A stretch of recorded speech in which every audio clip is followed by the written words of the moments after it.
Hello everyone, in today's video I'll show you on how you can simply use TeamSpeak with your friends.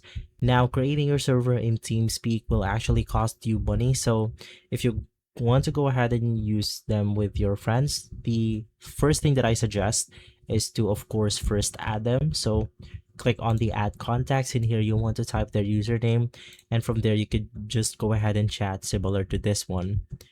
And if you want to go ahead and maybe start streaming into your group chat, you could click on the start streaming option. So in that way you have the ability to stream your screen onto your friends. And as I've previously mentioned, it will cost you money to actually create a server, so you could just join one of the popular servers out there. So let's go ahead and click something like Marvel Rivals server, wait for it to finish loading, and from here you can then go ahead and try joining one of the rooms with your friends.